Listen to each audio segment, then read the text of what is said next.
Hello, everybody, and welcome to another episode of the Faerie Conclave. This is episode 112.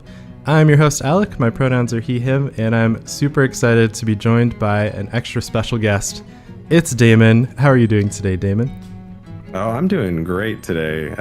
Waking up nice, sunny Southern California weather. Excited to talk about my favorite deck. Yeah, honestly, that's like the perfect day for me when I just get to wake up and make some coffee, sit down and talk about somebody's deck. So yeah, I'm excited to have you here. For anybody who might not know you already, will you please introduce yourself a little bit and talk about some of the stuff you do in the world of Magic? So I guess a couple things. First, I'm an editor. I've been editing for the past 3 years with the Command Zone, specifically working on our podcast. So that's been really cool. I'm sort of the department head over there. In addition to that, you might have seen me around a lot of cons with Nexi or Nexus MTG.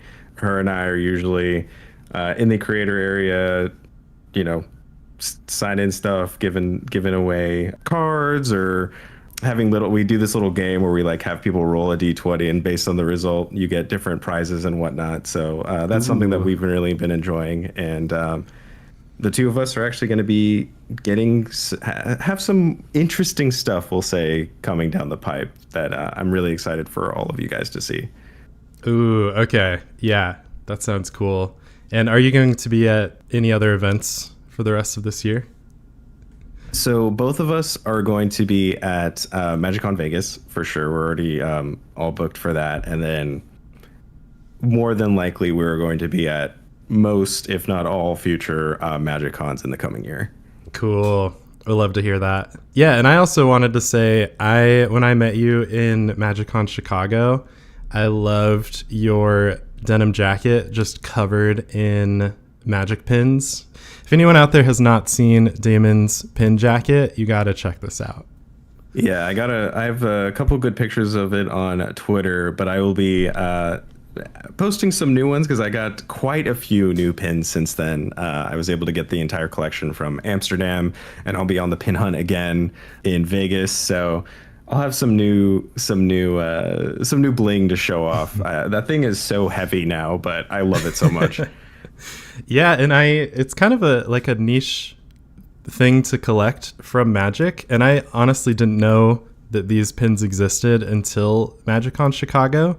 But so is that something that they have been doing for every MagicCon, is release a new set of Magic pins? Yeah, so they introduced the pin product, I guess, back at Magic 30. So that's now 2 years ago? So they had a whole line of them. There was some that you could get in mystery packs, so you didn't know what you were going to get. And then there was some vendor-specific ones, so you can go up to specific vendors and buy their pin. And then since then, they've brought it back to every MagicCon, save for Philly. Philly didn't have any new ones because they were still pretty early into development. But every other MagicCon since then has had new pins and unique pins, both on the mystery side and on the vendor side. And they usually will tie them into whatever the most recent set release was. So as an example, Vegas last year was all Woe pins. And so I haven't seen them, but I anticipate this year in Vegas will probably be Duskmourn pins. Or at Amsterdam that we were just at, those were all Modern Horizons 3 pins and stuff like that. So there's always new ones coming out at every single one of these cons, and it's really fun to try to go around and get all of them before the weekend is out. And they also will help you. They have a little at each of the cons, they have a little area at the front where they do pin trading, and they'll have all of their pins out, and you just have to offer them a 1-for-1 trade. They will trade any pin that they have. And for each of the cons, they have a staff-specific pin that's usually it's always a Fibblethip, and it's Fibblethip with different theming based on whatever event you're at. So that's always really fun to try to chase. Cool. Yeah, I really like stuff like this just because you're there and you're playing Magic all day and doing going to panels and doing all this cool stuff, and then you just have this side quest going on to try to find all of these pins throughout the weekend. I just think that's so much fun. 100%. Yeah. I mean, I was really into Disney pin trading forever ago. And so when they introduced these, I was like, this is going to be my thing. Like every con I go to, my first objective is to get this done. Once I've gotten all my pins, then I can sit down and play Magic and do all this stuff. So cool. Yeah. And like you said, I like how they have different ways to get them. Like, I got a pin from MagicCon Chicago by visiting one of the booths that was representing the Trevor Project. So I donated to the Trevor Project, and that's how I unlocked their pin. And yeah, I think some stuff like that is really cool. You have to it's like a scavenger hunt. You have to figure out how to get all of them, which it's just so cool. It's like such a collector's item within a collector's hobby, and I think that's so cool. Yeah, no, I love it so much. And to your point, I love that it also encourages you to check out some places that you might not have, whether that's vendors selling, whatever their specific product, or like with you going to go and see the Trevor Project that's there. And if you hadn't, for me, if they hadn't had a pin, I might not have known that they even were there in the first place. But because I was on the scavenger and I was like, oh, look, they're here doing this thing, representing this thing. And now, they're getting more support, which is always a good thing. Yeah, totally agreed. Sweet. That's really cool. Yeah. And I'm excited to talk to you today, just to pivot a little bit into your commander deck, which is... Oh, this isn't the pin talking podcast? I mean, I was like, I could definitely talk about this for a whole hour probably. Yeah, because when I saw your jacket, I was like, okay, I need to know everything about what is happening here. So, but so I've got you on today to talk about one of your favorite decks, and I'm going to ask you a whole bunch of questions about it. And this is a commander that I'm really excited to talk about. Really quick before we get into the interview, I always shout out one of my patrons at the Conclave Mentor patron level. So if anyone out there wants to get a shout out at the start of an episode, go check it out on Patreon. But so today's episode will be dedicated to Lee. Lee, thank you so much for being a patron. I also have to say Lee was a guest on an episode fairly recently, so you can check that episode out as well. But your support is greatly appreciated. Lee, you're awesome. Yes. Yep. Agreed. Cool. Okay. So let's get into this interview with my first question for you, Damen, which is, who is the commander of the deck we're going to be talking about, and what inspired you to put it together in the first place? The commander of this deck is Ranar the Ever-Watchful. He's 2 and Azorius for a 2/3 Spirit Warrior. He's flying Vigilance. First card you foretell each turn costs 0 to foretell, and then whenever you exile one or more cards from your hand or permanents from the battlefield, you make a Spirit. The whole thing that inspired me to build this deck, I suppose, was twofold. So I played a lot of Kaldheim Limited. I loved Kaldheim, and specifically 2 mechanics that were in Kaldheim that I adored. One was Foretell. Something just felt right about storing cards from your hand in exile and still having access to them and basically getting a second hand and all the interesting ways that you could interact with that. I don't know, maybe it's just me back in my old childhood playing Yu-Gi-Oh, having things face down. That just felt right to me. So I love that, and I also really liked Snow. I liked how Kaldheim did Snow, and while Ranar doesn't directly do anything with Snow, it definitely impacted the deck when I was building it originally. And when you look at him, he looks like a chilly boy. Yes. He's a ghost. He's in a snowy place. He could be a snow card. And the second big thing that inspired me to build it is I really, really like playing Control. And when I was originally playing Magic, I started playing back in original Innistrad. Right after Innistrad was Return to Ravnica block, and the standard deck that I played during RTR block was a Esper control deck. So I wanted to build a control deck in Commander that didn't have all the pitfalls that Control typically has in Commander, like extending the game, not really having a win con or anything like that. And I felt like Ranar was a way for me to channel a Control deck that actually meaningfully closed out the game and had a good game plan. That makes sense too. And to comment on both your points, I think Kaldheim was such a good set, and I totally agree. I loved it so much for a lot of the stuff that it was doing. And I think that Ranar is a really perfect commander from that because it interacts with Foretell, which so far I think has only been in that set, right? It hasn't had any. Has it had any like new Foretell cards since then? There's been like one or two. There was like a Foretell card in Baldur's Gate, if I remember correctly. I believe that was the set that had it. It was it was a card you could foretell, and then if you cast it from exile, it had a bigger effect. Delayed blast fireball. So yeah, that was from Baldur's Gate. So they've sprinkled in one or two, and also we had like sort of a foretell thing with when the D&D movie came out, those secret lair commanders. Edgin let you give your cards foretell that didn't have foretell. So like, there's been onesies or twosies here and there, a couple in Doctor Who and whatnot, but the sort of unfortunate thing is while we have gotten a few more foretell cards since Kaldheim, none of them have been in Azorius. Gotcha. Like Edgin is it. The delayed fast fireball is a red card, and like most of them have not been in the right color combination.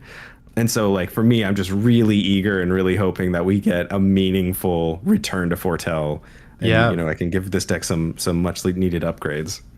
Yeah, and I think it's a really clever design on this card that it cares about foretell. So like when that happens, you can put those cards into this deck and it'll be really nice. But it also, like, the kind of the main effect, I think, is when you exile cards from your hand or permanents from the battlefield, you create the Flying Spirits. And that's just an effect that cards from almost every set will be able to interact with. So I like that it has the foretell thing, so you can kind of interact with that. But it's not like you can't be upgrading the deck or finding cool new cards to try out in it every once in a while from new sets too. Yeah, it's really they did a good job at making it work with foretell in some meaningful ways, but also leave it open-ended enough that you didn't just have to build this as a foretell commander. I think they were really smart with the design, and like we'll get into later, this deck has certainly gotten some pretty good upgrades over the years, because like Blink is a strategy that I really like to come back to, and he works so well with that. Yes. Yeah, I'm really looking forward to, and it's like white blue Blink decks have been a thing in Commander for a really long time, but just like you said, I love that this Commander has the reward on it where it makes the Flying Spirits, which help you actually close the game out, as opposed to some other white blue Blink commanders I played against that don't really have that. So yeah exactly. Sweet. Okay, I also wanted to say I also started playing Magic during Original Innistrad. I feel like that was a good time to get into it, so I think it's cool that you also started then. That is kind of fantastic. A fellow spooky boy. Yep. Something about Innistrad just really hooked me, and I have never been the same since. Yes, same. Yeah, and it's kind of wild that some people are like, oh, I started playing during Innistrad Midnight Hunt, and I love that for them. And I'm like, my story is the same, but plus 10 years. So. Mine is the same, but different. Yeah, exactly. Sweet. Okay, so yeah, and we were kind of getting into this next question a little bit already, but tell me a little more about the deck's history. Like, what kinds of things have you learned and what changes have you made since you first built it? Yeah. So when I first built it, I was really heavy into foretell and with snow. And basically what I realized over time and playtesting it and whatnot is that unfortunately there just isn't quite enough foretell to really make it work in a meaningful way. So like I was running like Cosmos Charger, which reduces the foretell cost in your hand, and different cards like that. And basically what I discovered was it's not quite there. It's not quite good enough. For context, there's only 28 cards in Magic's history that have foretell that are in these colors, which unfortunately a deck that does not make. Yep. So, and sort of the same thing with Snow. Early on into building it, I was running cards like Arkham's Astrolabe because I just love that card so much, and Blizzard Strix, which does a blink thing, but also cares about you having snow stuff. And as I was playing it, I realized like, okay, if I lean a little bit off of that and focus more on the core of what this deck is trying to do, which is, and interacting with my opponent's permanents and also leaning a lot more into the blink strategy, the deck is just a lot more cohesive. It's a lot stronger. There's more support for that. So I can do that while also still having, a little flavor splash of Foretell and just a tiny, tiny bit of snow. And I feel like that makes the deck hum and really come together in a meaningful way. Gotcha. Yeah, that makes sense. And I do like that Ranar's, it's the first card you foretell each turn, costs 0 to foretell. So you don't necessarily need that many foretell cards to get some value off of that. That makes sense that you kind of had to, in order to make it a more viable strategy, had to kind of pivot away from fully foretelling the whole time. Yeah, but it is something I could definitely see if we get more in the future, leaning a little bit more in that direction, trying to blend that a little bit more. I'd be very excited and very eager for should that day ever come, and I cross my fingers every single time, every new set.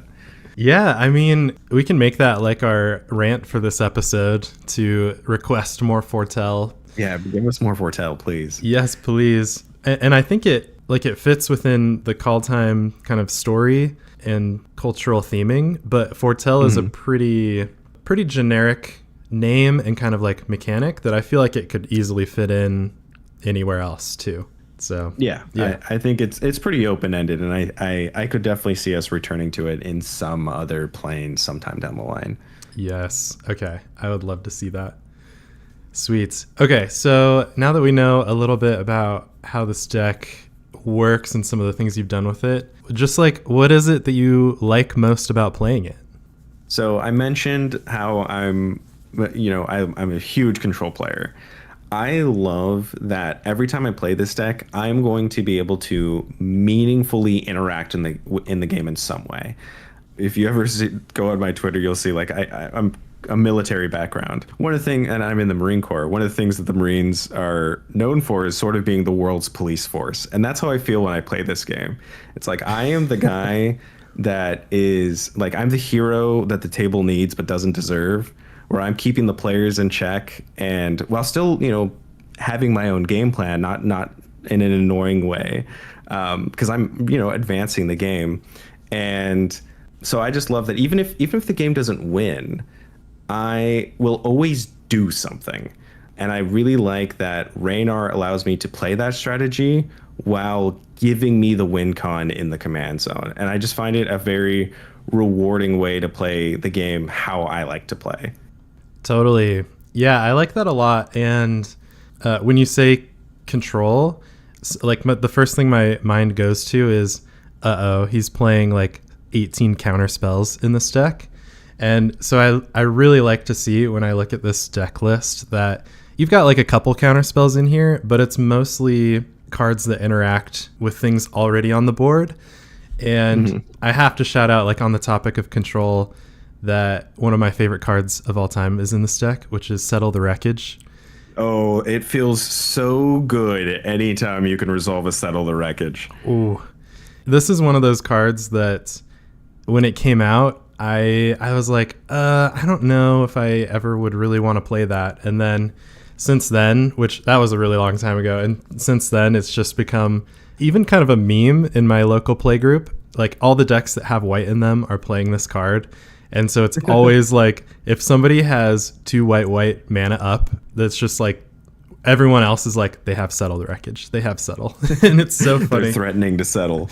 Yeah, it's truly like our local meta has been warped around this card. But I think it's because it's one of those cards that kind of like Ink Shield or Arachnogenesis. It's just such a fun, like I'm about to win. And then you're like, psych, no, you're not. Actually, all of your creatures are going back to your hand or getting exiled. And even though you're getting a ton of lands out of it, it's like your board has been ruined. So, yeah, I really like this card.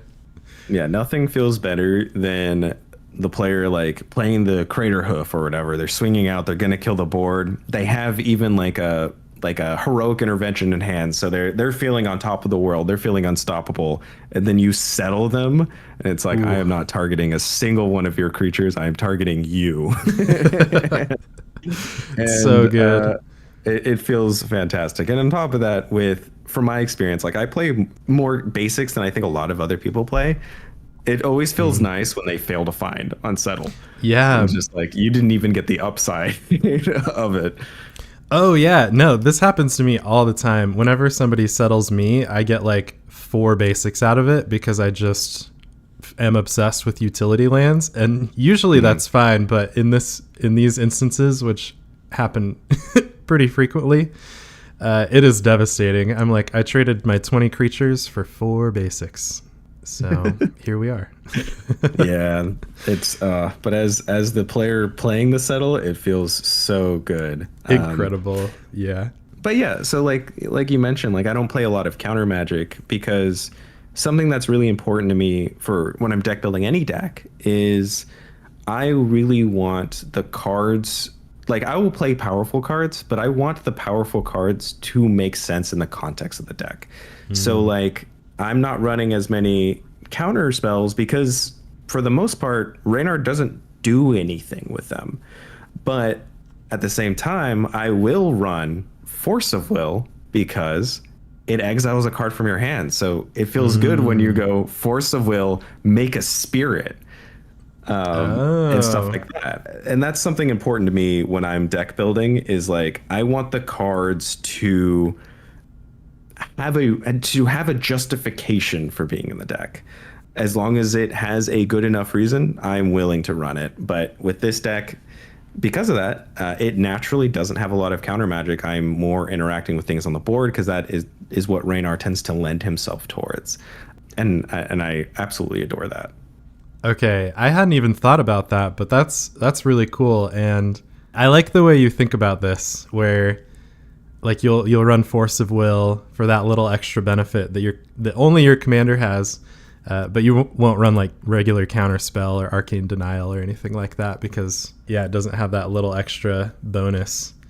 So yeah, that's really cool. And something I really like about Blink decks too is when you have cards like Ghostly Flicker, which when you have the mana up, you can use it on your own stuff, and then you get the benefits from your ETBs and things like that. But you can also exile your opponent's artifacts, creatures, or lands. I guess not with Ghostly Flicker, but there are some other cards that let you blink like your stuff or your opponent's stuff.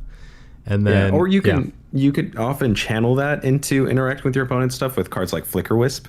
Ooh, yeah. So that is a way to like turn those only blink your own things into also blink your opponent's things. Okay. Yeah, that's cool.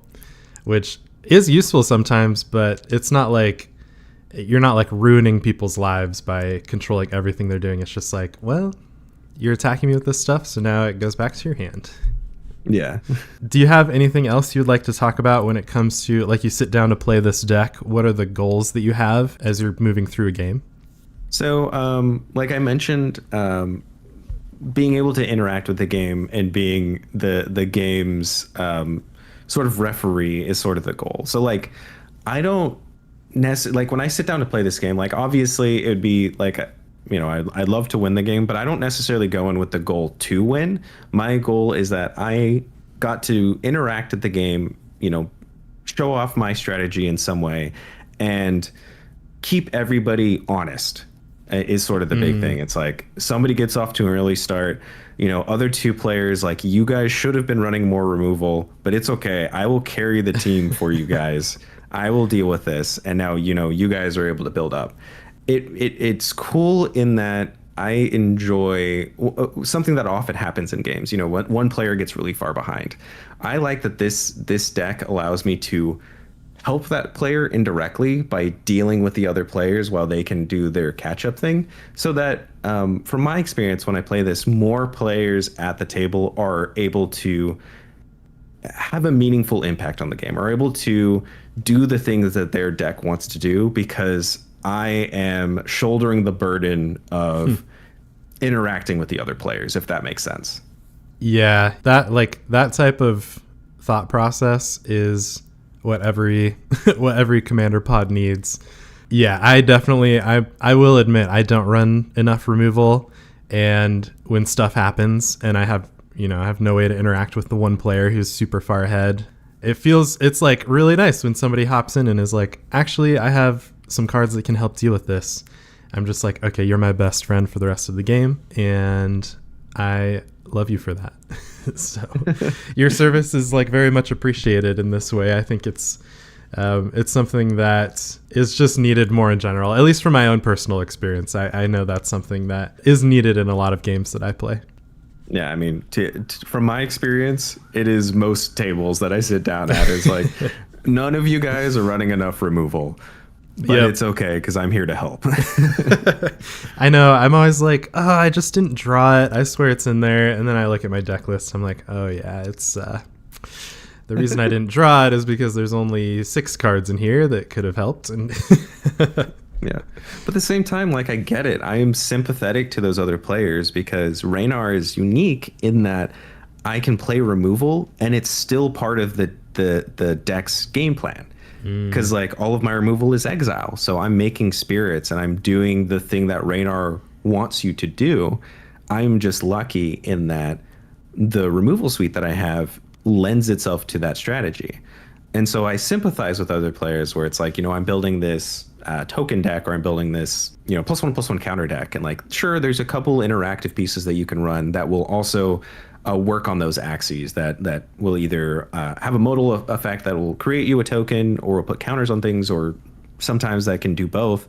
But there's very few that are just straight up, this is a removal piece and also works with my game plan.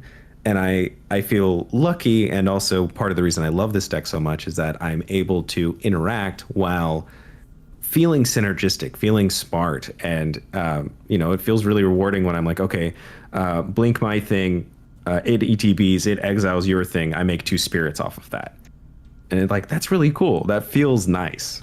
Totally. Yeah, that is really cool. And it's always so satisfying building a deck that you can kind of like combine one of the categories that the deck requires with the game plan category. Mm-hmm. I definitely have some decks where the commander does not do like card advantage or mana or interaction, and I have to like shore up those weaknesses all separately, and then and you just don't have enough room for all of that, and then also for whatever your game plan is most of the time. So yeah, it's really nice to have a commander that I can run 20 interaction spells because they also help with what my actual game plan is at the same time.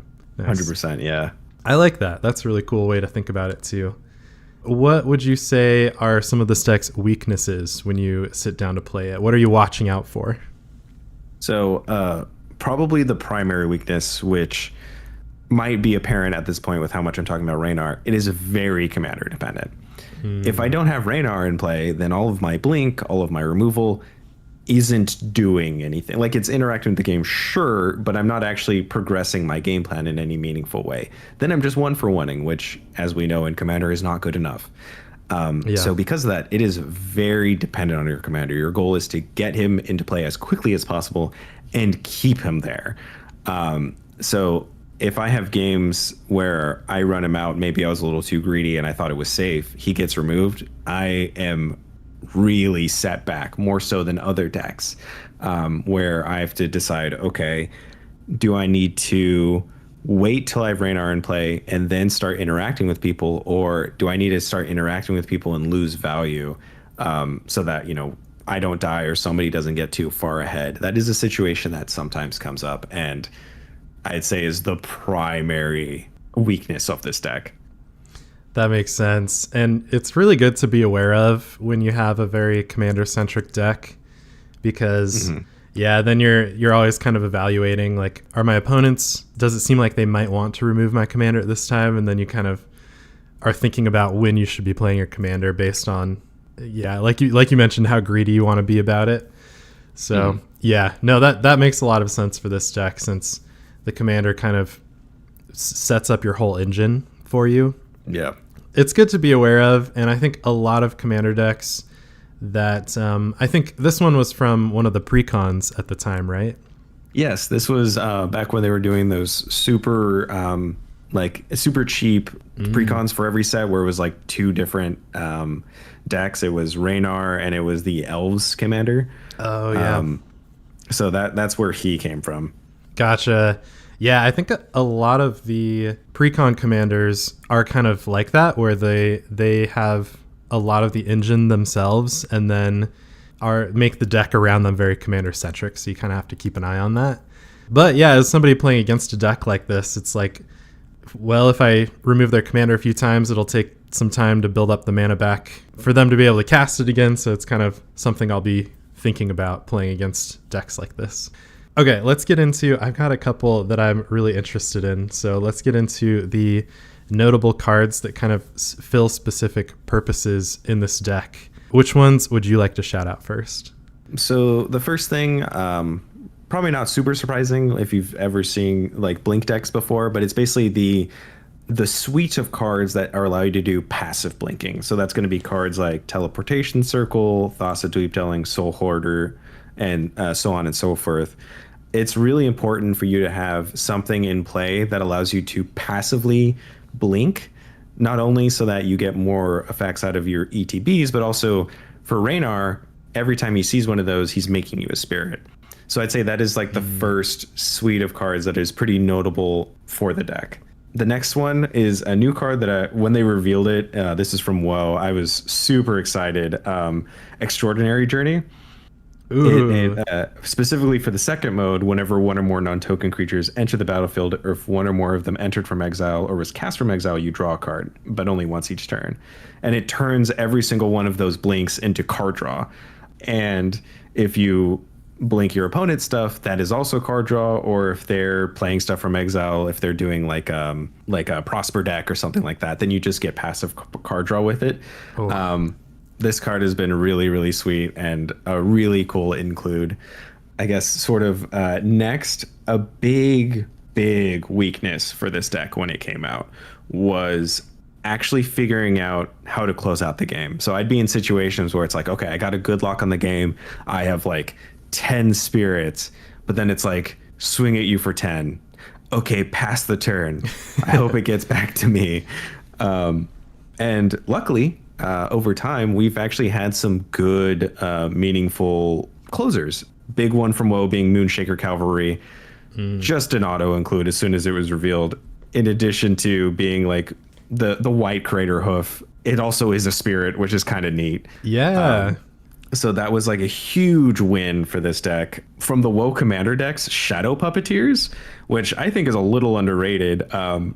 It honestly feels like the blue Crater Hoof because it turns all of your 1/1 spirits into 4/4s.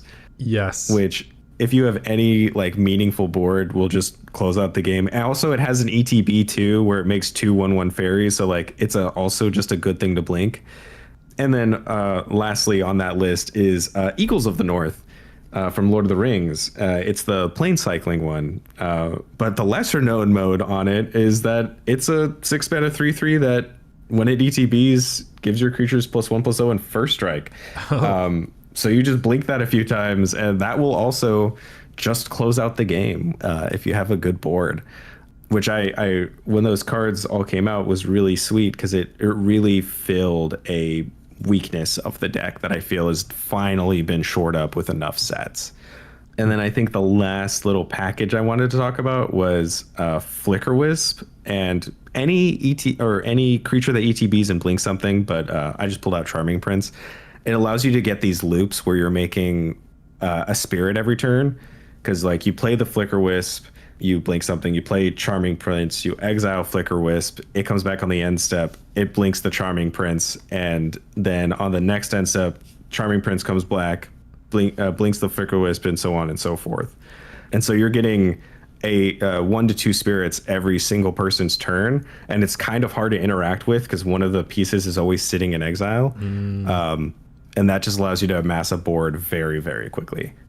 Nice. It's like build your own Saproling card, like all the Saproling cards that make one on each of your opponent's turns. That's kind of what that reminds me of.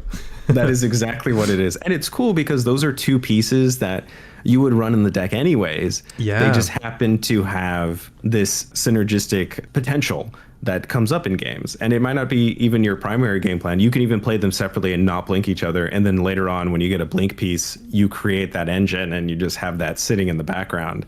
And it just feels really good. So good. Yeah, this is something I feel like the color white in Commander has had a hard time historically finding cool strategies and synergies that feel white. And this is exactly that. Like, we've reached a point where white decks can do really cool synergistic things. You can build these engines that are making you tokens, which feels white. And then Moonshaker Cavalry is the perfect card to close that out with. So yeah, 100%. Yeah. Nice. Yeah, and I'm so glad you talked about Shadow Puppeteers, because that is one that I was definitely going to talk about if you hadn't. And this card inspired me to build an entire deck because I loved it so much. So I have a deck that's all about fairies and dragons, and I just love that this card turns all of your creatures with flying into dragons. And you're right. Every time I play this card, it's a game ender. Like, you pretty much win, and it's cool, and it's hard to interact with because it has flying and ward too. So it's just, yeah, I love this card.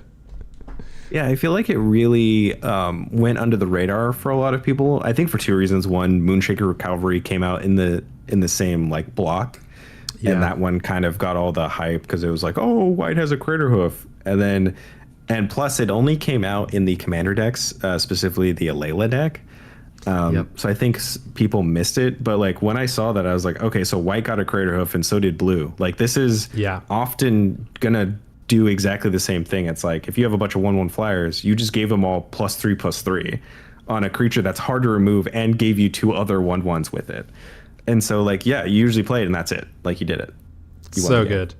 Yeah, and it's 7 mana, but it's 6 and 1 blue, so it's super easy to play in multicolor decks. Like, my deck that I run this in is Grixis, so having the 1 blue is like honestly, this is probably a better card to close out the game than Moonshaker Cavalry would be in that deck because of the color requirements, or Craterhoof would be in that deck if I could play it. So yeah, I'm a huge fan of this card, and I love to see other people playing it too. Okay, so if you had to pick the like MVP card of this deck, just a card that every time you get it in your hand, you're like, ooh, this is going to keep everything running, which card would that be? So my MVP card is interesting because it's the MVP for sure. It is not the most synergistic, but it is Kindred Discovery. Ooh. The reason for that is, like, you look at it and you're like, oh, that's interesting. It doesn't blink anything. It doesn't exile anything. Like, how is that the MVP? It's for a very simple reason. It means, as long as Raynar's in play, basically every single one of your cards from then on out is a cantrip. You blink one of your things, it created a spirit, you drew a card. You exiled something from your opponent, you create a spirit, you draw a card. It really reads like you cast a spell, draw a card. And it has the other mode where once you have all these spirits, you're swinging with like 5 of them, draw 5 cards. Ooh. Because you can. And I remember like something crazy that I was able to do on an episode of Extra Turns was I cast Force of Will with that in play. So I cast Force of Will, exiled a blue card from my hand, made a spirit, drew a card, and then countered their spell. Oh, wow. Okay. Yeah. So like, if there's one card I always hope is in play, it is Kindred Discovery for sure. I think that makes so much sense as the MVP, and Kindred Discovery is one of those cards when somebody plays it, it's 5 mana, so they're usually like, play Kindred Discovery and then pass. And I'm always like, they're about to draw 45 cards off of this, off of this enchantment. And yeah, and that's perfect that it's kind of like rewarding you and kind of keeping everything going based on what your commander's already doing, since it creates that spirit every time. I like it. I've also had situations where if you already have 3 or 4 spirits out, you're like, play Kindred Discovery attack with these, even if the attacks don't really matter. Draw four cards. You're like, okay, I just paid 5, drew 4. So I'm like not mad if somebody removes it now, but I like it. And it is really sweet since both Ranar is a spirit and he's making spirits, having that synergy with just having a lot of spirits in play, sort of coincidentally, just makes it so powerful, where you can do stuff like that where it's like, oh, if I get it early, then every single card I play from now on is a cantrip. If I get it late, I probably already have a board and I can play it and immediately draw a fresh hand or something like that. And then now the engine's back online. It just feels so good. It's just, I love it. Yeah, and I imagine it's pretty hard to stop you if you have Ranar and Kindred Discovery out and a bunch of cards in hand. You're in a pretty good spot. Very, very tricksy. So good. Nice. Okay, I'm excited for this next one. Do you have any pet cards that you just can't resist playing in this deck? Yes. So I have 2, and it is Thraben Inspector and Intangible Virtue. So like every time I show this deck to people, and this even happened for that Extra Turns episode I was talking about, they were like, you should cut those. You should be playing something else. I'm just like, I will not cut my Thraben Inspector. It just feels so good to have a little 1-drop that draws me a card and I can like blink it later, and like, sure, it's not like the most powerful and there's better things I could be running now, but I like him. Yep.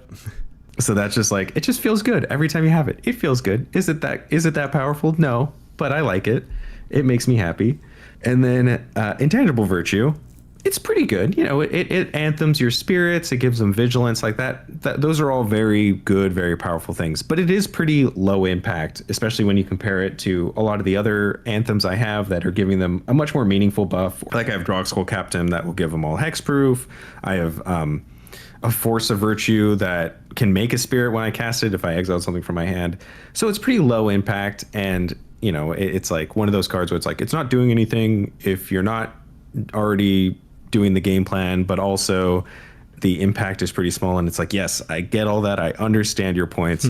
However, I love Original Innistrad, and Intangible Virtue plus Lingering Souls was the coolest thing ever. And this allows me to do that, except I'm not playing Lingering Souls. Yeah. And that's like kind of like Thraben Inspector too. It also had a very meaningful impact on Standard and other formats during its time, and it came out in also from an Innistrad related set. Yeah, that's true. That was from Shadows. So interesting that my 2 pet cards are both from Innistrad. Oh, that's crazy. Yeah, I'm sensing a theme here, and honestly, I can imagine some situations where you have a big board of flying 1/1s, and maybe your opponents have bigger, scarier boards, but just giving your creatures vigilance can help a lot. You're like, I can get some flying damage in, but also hold these creatures back if I need to like chump block some stuff later. So yeah, I mean, I can see a lot of situations where it's still really good to have Intangible Virtue out. Yeah, I mean, it always feels good every time I have it, and so that's why like that feel good feeling is, and for me, enough justification for it to be in the deck, even if it's not the most powerful thing I could be doing. Yes, that's exactly what the pet card slots are all about, and I support it. So nice. Oh, I also wanted to say I will make sure to, I didn't realize that you had played this deck on an episode of Extra Turns, so I'll have to put a link to that episode in the description for this so that people can go check out this deck in action. Oh yeah, it's a very sweet game. I will say that episode was recorded before some of these cards that I'm mentioning existed. So the deck is even better than it played in that Extra Turns, and it played very well in that Extra Turn. So I hope you guys like it. Yeah, I always love when decks get recorded, whether it's like a video or in an interview like this, because it's kind of like a snapshot of that deck at one point in time. And then, when you go back a couple years later, that's why if I have like repeat guests on, I'll ask them how, I interviewed you about this deck a couple years ago. What have you had any cool, like notable updates since then? And there's always some cool stuff to talk about. So yeah, nice. I like that. Aside from all the cool stuff that this did in that Extra Turns episode, have there been any other like favorite in-game moments that you've had while you were playing this deck? Yes. So I was playing this deck with one of my friends, and him being the responsible player he was going to go to remove Raynar. Specifically, he was playing a red deck, so he was going to lightning bolt my Raynar because Raynar is only a 2/3. And mind you, I was completely tapped out at the time, so it was pretty safe of him to do that. Yeah. Well, I had a card that I love in this deck, Force of Virtue. A very underplayed force. It's the white one. So if it's not your turn, you can exile a white card from your hand rather than pay its mana cost. It has flash, and it gives your creatures +1/+1. So what happened was he went to lightning bolt my Raynar. In response, I cast Force of Virtue, pitching something from my hand, made a spirit, and then anthemed both the spirit and Raynar, which put him just out of range of the lightning bolt because now he was a 3/4. That's hilarious. Wow. Okay. I love that. Yeah, at first I was like, if you're tapped out, which free spell would help you in this situation? But that is not the one I was expecting. So. Yeah, you were expecting like Force of Will or Force of Negation or something. It's like, no. White Force of Virtue. Yes. Yeah. Once again, I'm just like, anytime I can shout out some cool white cards and white synergies, I am here to do that. Like I think white is such an underappreciated color in Commander, and I'm always like, when people are doing cool stuff with white cards, I want to make sure to highlight that. Mm-hmm. No, it feels so good. I love white. It's probably my third favorite color in Magic because it's like blue, then blue black, then blue black white. But just something feels so good about doing this Azorius thing and having all these very flavorful, very white cards that have really cool impacts on the game. Yeah, and this is just the kind of deck that perfectly lends itself to the other kind of stuff that white wants to do. So I'm into it, is what I'm saying here. Sweet. Well, we've arrived to the final question I have for you, which is, if anybody out there is interested in building a Raynar deck in 2024, what advice would you give to those people? So first, I know we mentioned it earlier, but as it currently sits, there really isn't enough foretell cards to quite make the total foretell package work. So I would say still do a little bit of that foretell flavor, but he really is a really sweet blink deck, especially because like anytime anybody thinks Azorius Blink, they think Brago. But Brago has such a bad reputation for like stacks or for drawing out the game and for this, that, and the other. You can play Raynar and it doesn't have that reputation. It doesn't carry all that baggage with it. So you can play a cool Azorius Blink deck without people wanting to immediately come after you. And he doesn't lend himself to those same stack strategies that Brago does. So it allows you to have a lot more like political favor at the deck. Like you don't sit down and people are already against you, which I really love. So I'd say, definitely lean into that as much as possible. When you're building the deck, make sure you have as many cheap ways to protect Raynar as possible. You really want to set up situations where you play Raynar and make a spirit the same turn. And if that spell that is making you a spirit the same turn also protects them, like a Cloud Shift or an Ephemerate or something like that, even better. Because nothing is worse than you running him out and him dying. So really, when you're building the deck, try to build it with as many avenues to do that as possible. Also, the deck does tend to be very both mana and card hungry. Sort of the nature of control decks as a whole is they want a lot of cards, but they also want a lot of mana because you want to be able to play a creature and blink something on the same turn, or advance your game plan in some way and also remove something in the same turn. So while tempting when you're building any deck, this is one for sure you do not want to skimp on your ramp and your card draw. The nice thing is Wizards has done a really good job of giving us flavorful ways to do that, whether that's like Knight of the White Orchid, where it has an ETB and does that. There's Loyal Warhound that does the same thing, and different stuff like that. Stuff where you want to run it out, but also it's great to blink later. Meanwhile, with in regards to card draw, Wizards have done a good job of giving us cards like Cloud Blazer that ETBs, gains you some life, draws you some cards, and different stuff like that, where you can run these out a little bit early and then blink them later. So they still fall within the synergies of the deck, and you're still able to eat your vegetables, as it were, and have the meaningful ramp and card draw that you need for this deck to really function. Yeah, something that's really nice about blink decks is if you've got like a Cloud Blazer out on the battlefield and like a Lorn of the Third Path, which enters and destroys an artifact or enchantment, it's like you can just wait to see what your opponents do.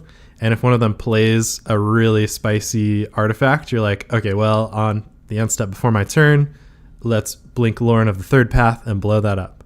But if they don't play anything, you're like, okay, actually, I'm just going to target my Cloud Blazer, draw a couple more cards. And I feel like it really opens up your options for you to like react to whatever your opponents are doing, which is always a really nice feeling when you're playing Commander. Yeah, it's cool being able to do, sort of as I mentioned, like being able to do the Azorius Blink strategy without the baggage of Azorius Blink. Yeah. And not drawing out the game, because you're still like you're making these creatures that are going to eventually win you the game. Also, I did want to do a special shout out to Lavinia of the 10th. It is so mean, but awesome, and will win you the game single-handedly if you can blink it just a few times. It ETBs and detains all non-land permanents your opponents control with CMC 4 or less. So it turns off their mana rocks, turns off their commanders, turns off their like little creatures and stuff like that. It hits so many things. And the fact that it's an ETB that you can blink is absurd. Yeah, that's kind of a pretty classic old time blink kind of way to stop what your opponents are doing right now so that you can immediately win. And so I love that you have that in here. That's such a funny include. Yeah. Also a big shout out to my old Return to Ravnica block days with Lavinia of the 10th. Yeah, that was actually the first pre-release I ever attended, which was like the first actual Magic event I ever attended, was the Dragon's Maze pre-release, which looking back on it, like it's awesome, but it's also hilarious because the kind of gimmick for that set was that every card in the set was multicolored. There were no monocolored cards. And as a new player, I was just like, it's just a funny place to start your first event. So, but yeah, it was an awesome time, and I definitely got hooked on the game after that one.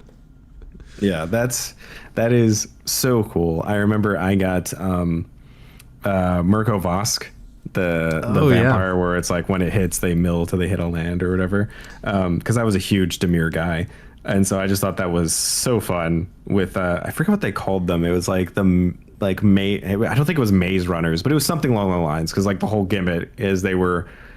Each of the guilds put up like a champion to run the maze to try to get to the end first or whatever. And so it had all these unique legendary creatures like that.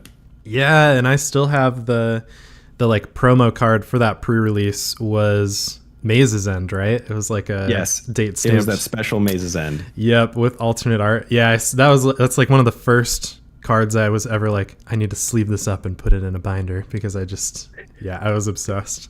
Nice. That is awesome. Oh, one last thing that I should mention, really important for Ranar, for anybody building the deck or anything like that.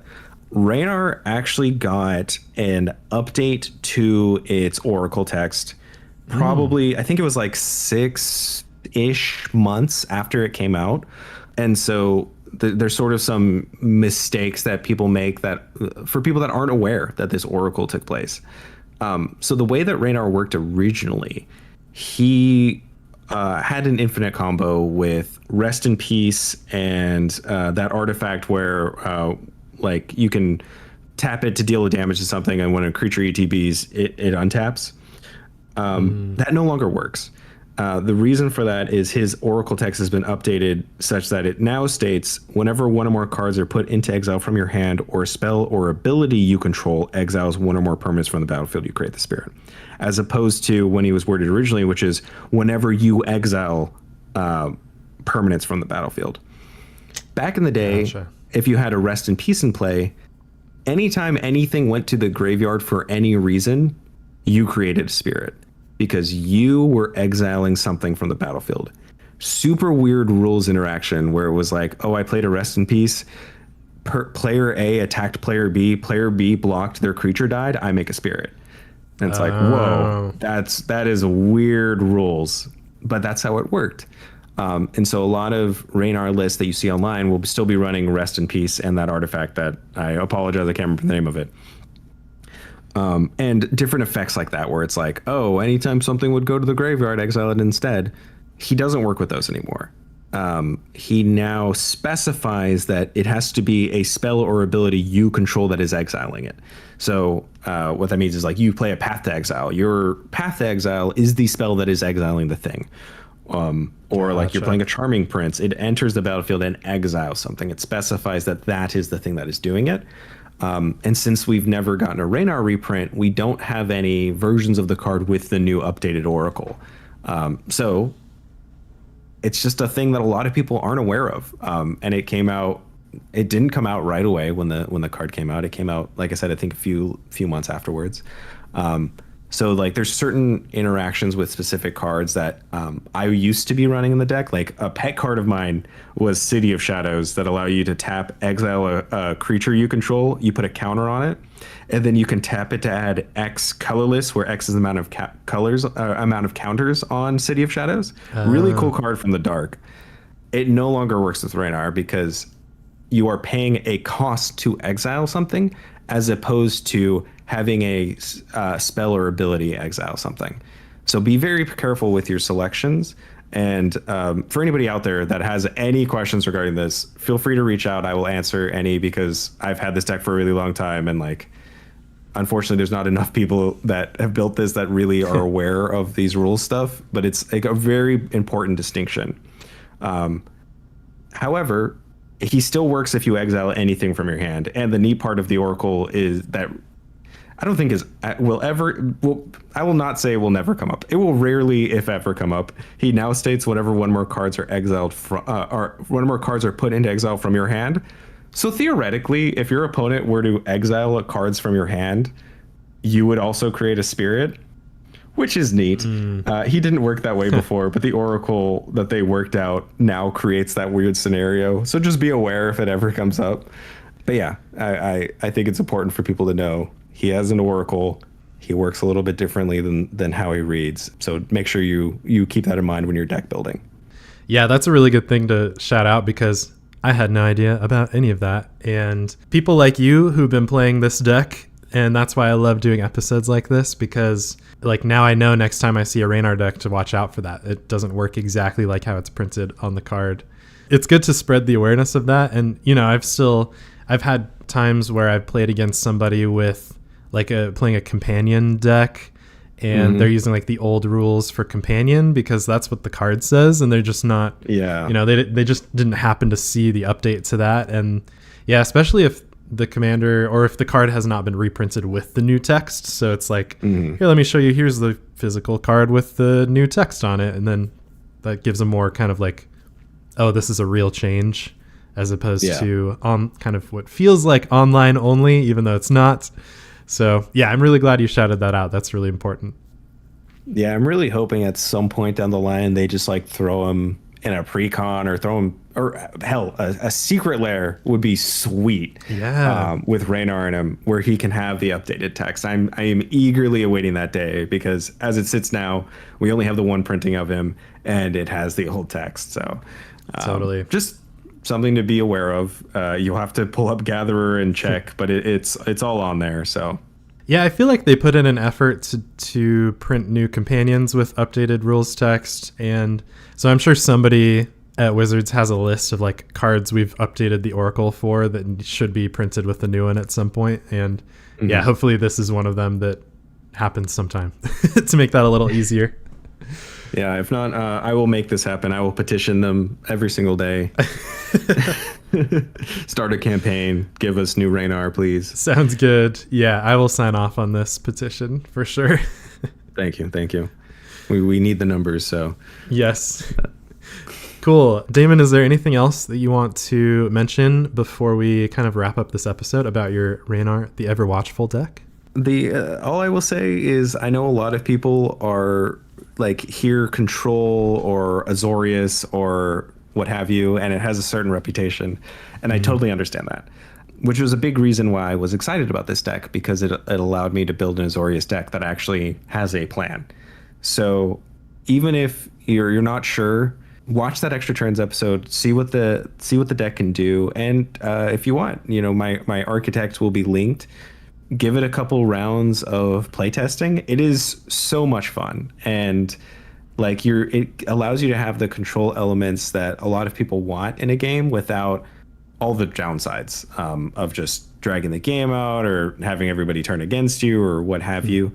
So I would just say, like, be brave, try it out, and I think you will be pleasantly surprised. I've never walked away from a game where people were upset while I've been playing this. Quite the opposite. Most people I played this deck against are like, wow, that was really cool, or like showing off Azorius in a way that people really hadn't considered or really thought about. And Ranar is such a sort of underplayed commander.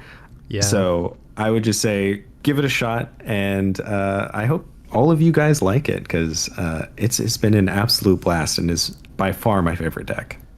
Nice. I think that is the perfect note to end this episode on. Yeah, and I agree. I think the intricacies of control, there's a lot more there than just kind of the stereotypical thing you might first think of when you hear that. And this is actually something that adds a lot to a commander game rather than takes away, like you said. So sweet. Yep. Well, Damen, thank you so much for coming on and letting me spend some time just asking you a whole bunch of questions about one of your favorite decks. I really appreciate it. Thank you. This is so much fun. I cannot express how excited I was when you reached out and you were like, hey, you want to record this thing? I was like, yes, of course I do. This is just so much fun, and I've been looking forward to it basically since we originally started talking about it. Yay, good. That makes me happy. Thank you so much for saying that. Sweet. If anyone out there is interested, please, will you just go ahead and let them know where they can find you and how they can reach out if they have rules questions about Ranar? Yeah, so the easiest way to reach me is on Twitter. I'm just at Damen Lenz. I'm also on Instagram, although admittedly I need to be better about posting on there regularly, but that's also at Damen Lenz. That's spelled Damen Lenz. I know my name is spelled weirdly. Not my fault. And other than that, be on the lookout, because as I sort of mentioned at the top, myself and Nexus MTG are going to have some really cool things coming up soon. So stick around, and I hope you guys like what we have cooking. Perfect. Okay. Yep. I'm hyped. I'm excited. And yeah, and I'll have links to all of those things down in the episode description, so y'all can go check out Damen's other stuff down there anytime. Thanks again, Damen, for coming on and making this episode with me. Thank you, everyone out there, for listening. And final shout out, I always do, for all of my patrons at the All That Glitters level, of which there's currently one. So Jeff, thank you so much for being a patron. I really appreciate it. And yeah, thanks again, everyone, for listening, and we'll catch you on the next episode. See you guys. Have fun.